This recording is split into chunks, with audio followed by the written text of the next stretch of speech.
Hello friends, welcome to my channel Desi kitchen. नमस्कार दोस्तों, आप देखना शुरू कर चुके हैं देसी किचन चैनल। और आज के इस एपिसोड में मैं आप लोगों के लिए लेके आया हूँ बिल्कुल ही देसी स्टाइल में रोस्टेड तुरई की चटनी रेसिपी। और यहाँ पे मैं ना पारंपरिक तरीके के साथ ही देसी तुरई का ही इस्तेमाल किया है।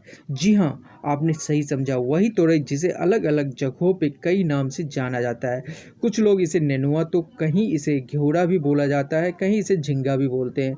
और जब इस तुरई को आग पे भून के सिलवट्टे पे पीस के चटनी बनाई जाए तो इस चटनी के स्वाद का क्या कहना।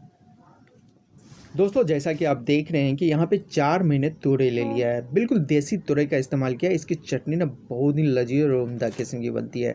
और इसमें थोड़ा सा ना छिद्र कर देंगे। छिद्र करने के लिए आप किसी भी चीज़ का इस्तेमाल कर सकते हैं, लकड़ी का भी इस्तेमाल कर सकते हैं। और इस छिद्र को इसमें इसलिए किया जा रहा है ताकि जब हम इसको आग पर रोस्ट करें तो इसका जो स्टीम हो वो बिल्कुल अच्छे तरीके से निकल जाए। अब आ जाते हैं नेक्स्ट स्टेप में, मिट्टी का चूल्हा। यहाँ पे मैंने जला लिया है आग को मिट्टी की, बिल्कुल इसे पारंपरिक तरीके से बना रहे हैं। तो यहाँ पे मैं ना इसे मिट्टी के चूल्हे पे बिल्कुल आग पे खलखलाती या आग पे या लहलहाती आग पे मैंने इसे रोस्ट किया है। और रोस्ट करने के टाइम पे इसे ना थोड़ी थोड़ी देर बाद इसे पलटते रहेंगे। और एक चीज़ का ध्यान रहे कि आग आपके पास प्रॉपर हिट होना चाहिए, या यूँ कहें कि थोड़ा सा आग आप जब जला लें और आग प्रॉपर हिट हो जाए तभी इसको रोस्ट करें। तो ये देखिए, इसको बारी बारी से पलट पलट करके तरीके से, थोड़ा सा टाइम लगेगा, यहाँ पे थोड़ा सा टाइम टेकिंग हो जाता है। आप चाहें तो हाथों का इस्तेमाल ना करें, चिमटे का भी इस्तेमाल कर सकते हैं। दोस्तों, जो आग पे रोस्टेड चटनी का स्वाद होता है उसका स्वाद ही कुछ अलग टाइप का होता है। तो यहाँ पे थोड़ा सा टाइम लगेगा और इसे बिल्कुल अच्छे तरीके से पलट पलट के आप देख रहे होंगे कि एक साइड जब इसका पक जाए तो आप इसकी दूसरी साइड पलट दीजिए। और प्रॉपर तरीके से, जैसा कि मैंने आपको बताया कि बिल्कुल ट्रेडिशनल पारंपरिक टाइप की रेसिपी मैं बनाने जा रहा हूँ यहाँ पे।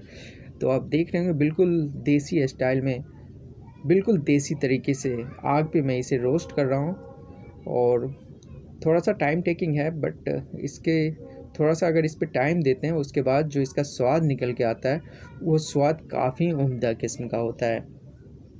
तो ये देखिए, अब करीब करीब जो है सो 6 से 7 मिनट लगते हैं। अगर आपके पास प्रॉपर आग हो, आग बिल्कुल हिट हो रखा हो, तो 6 से 7 मिनट में ये बिल्कुल अच्छे तरीके से रोस्ट हो जाता है। तो इसको पलट पलट करके चारों साइड से बिल्कुल अच्छे तरीके से हमें रोस्ट कर लेना है। और रोस्ट करने के बाद आप देख रहे होंगे कि सबसे पहले एक बाल्टी में पानी लेंगे और इसे रेंडमली, मतलब ऐसे ही धो लेंगे। धोने से क्या होता है, एक बार जब इसे धोएंगे तो ऊपर का जितनी भी गंदगी होगी वो सारे निकल जाएंगे। और अब यहाँ पे 6 से 7 सूखी लाल मिर्च को तवे पे रोस्ट करके डालिए। रोस्टेड फ्लेवर ना बहुत ही उम्दा किस्म का आता है इसमें। जब मिर्ची को रोस्ट करके इसमें डालते हैं तो उसका स्वाद ना इस चटनी को और भी लजीज बना देता है। तो यहाँ पे थोड़ा सा मीडियम फ्लेम पे ही आप मिर्च को रोस्ट कीजिए। ज़्यादा हाई फ्लेम रखेंगे तो मिर्च जलने लगता है। तो मीडियम फ्लेम पर यहाँ पे मिर्च को रोस्ट कर लेंगे तवे पे। और इसके बाद नेक्स्ट, एक बार तो मैंने पहले इसे पानी से धो दिया था, जो ऊपर की परत थी थोड़ी बहुत गंदगी वो निकल चुकी थी। अब बाकी जो थोड़ा बहुत बचा हुआ है तो दूसरे पानी से एक बार और इसे हमें धो लेना है। और धोने के टाइम पे थोड़ा बहुत लगे कि आप इसकी ऊपर वाली काली परत जो है, जो रोस्ट करने के प्रक्रिया में थोड़ा सा काला तो हो ही जाता है, बिल्कुल 100% ये नहीं हट पाएगा, लेकिन जितना मैक्सिमम हट सके आप चाहे तो अपने हाथों का इस्तेमाल, उंगलियों का इस्तेमाल करते हुए इस टाइप से, थोड़ी सी हल्की सी मेहनत वाला काम है, बट लेकिन आप अच्छा टेस्ट चाहते हो थोड़ा सा मेहनत करना तो बनता ही है दोस्तों। तो ये देखिए, इस टाइप से ऊपर की परत जो है सो जितना निकल सके मैक्सिमम, और इसे थोड़ा बहुत रह जाए तो कोई ख़ास गंदा टेस्ट भी नहीं देता। ये देखिए, जो आपको लगे कि ज़्यादा काला वाला एरिया है उसको यहाँ से हाथों के सहारे निकाल देने हैं बिल्कुल अच्छे तरीके से। ये देखिए, पहली बार एक बार में तो मैंने इसे पानी से धो ही दिया था, सेकेंड बार जब इसे धोया तो ये देखिए पानी बिल्कुल काला हो चुका है। थोड़ा सा इसे निचोड़ भी लेंगे ताकि पानी वगैरह इसमें ना रहे, हल्का सा प्रेस करते हुए निचोड़ना है। और ये देखिए, पानी जो सेकेंड बार मैंने धोया तो यहाँ पे 4 हमारे पास थे और चारों को मैंने धो करके यहाँ पे सिलवट्टे पे डाल दिया है मैंने। और सिलवट्टे पे डालने के बाद तो आपको पता ही है, इसको हमें पीसना है सिलवट्टे पे तरीके से। दोस्तों ऐसे तो आजकल की भाग दौड़ भरी ज़िंदगी में लोगों के पास टाइम कहाँ है और ये सारी चीज़ें हम लोग भूलते जा रहे हैं। तो मैं अपने इस देसी किचन चैनल पे कुछ पुरानी यादों को भी ताज़ा करता हूँ और कुछ बीते हुए लम्हों से भी रूबरू कराता हूँ।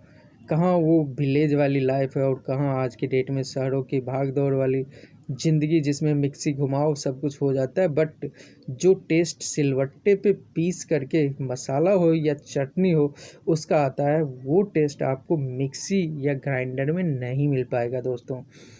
तो यहाँ पे देखिए मैंने इस चटनी को प्रॉपर तरीके से यहाँ पे सिलवट्टे पे पीसा है।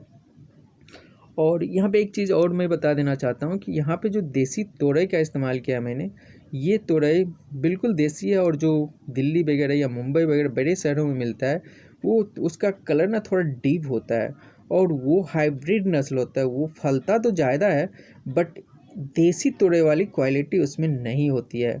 अब यहाँ पे हम डाल देंगे सूखी लाल मिर्च 6 से 7, जिसको मैंने रोस्ट करके रख लिया था पहले ही।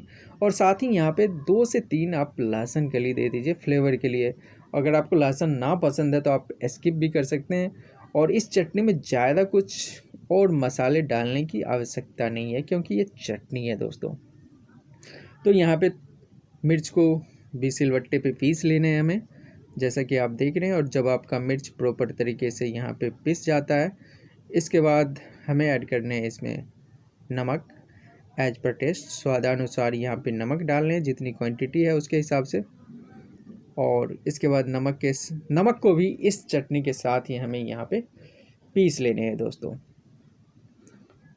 तो ये देखिए हमारी चटनी, अब सारे को मिर्च नमक और इस चटनी को जो मैंने पहले से पीस के रखा था सबको यहाँ पर प्रॉपर तरीके से मिक्स कर लेना है दोस्तों। इस चटनी को बनाने में ज़्यादा झंझट भी नहीं है और बिल्कुल इंस्टेंट बनने वाली रेसिपी भी है। और इसमें अब और कुछ नहीं डालना है, बस फाइनल प्रोसेस में इसमें थोड़ा सा हमें लास्ट में सरसों तेल डालेंगे, बस हमारी ये चटनी रेसिपी कंप्लीट हो जाती है।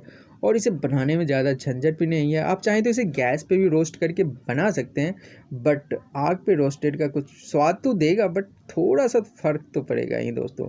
जो देसी वाली बातें होती है और एकदम इंस्टेंट जो गैस वाली बातें होती है, थोड़ा सा अंतर तो आता ही है दोस्तों। तो यहाँ पर देखिए कि हमारी चटनी बन करके रेडी हो चुकी है दोस्तों।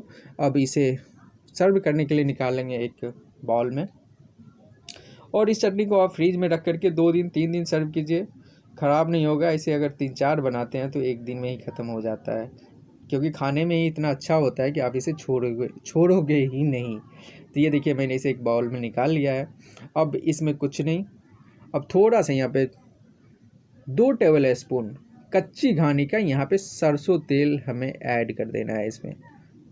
ये देखिए, और सरसों तेल ऐड करने के बाद बस हमारी ये चटनी की रेसिपी कंप्लीट हो चुकी है। तो दोस्तों आपने देखा कितनी इंस्टेंट बिल्कुल देसी स्टाइल में मैंने ये तोरई की चटनी बनाई है। दोस्तों आपको भी हमारी ये चटनी की रेसिपी कैसी लगी आप हमें कमेंट करके ज़रूर बताएं। साथ ही देसी किचन चैनल को सब्सक्राइब करना ना भूलें, आइकन को ज़रूर प्रेस करें ताकि हमारे लेटेस्ट वीडियो के नोटिफिकेशन आपको मिलते रहें। देसी किचन चैनल आप लोगों के लिए ऐसे ही वीडियो लेकर के आते रहेगा। तब तक के लिए bye bye, thanks for watching. आप लोग ऐसे ही हमारे चैनल पे आते रहिए और नई नई रेसिपी का लुत्फ़ उठाते रहिए।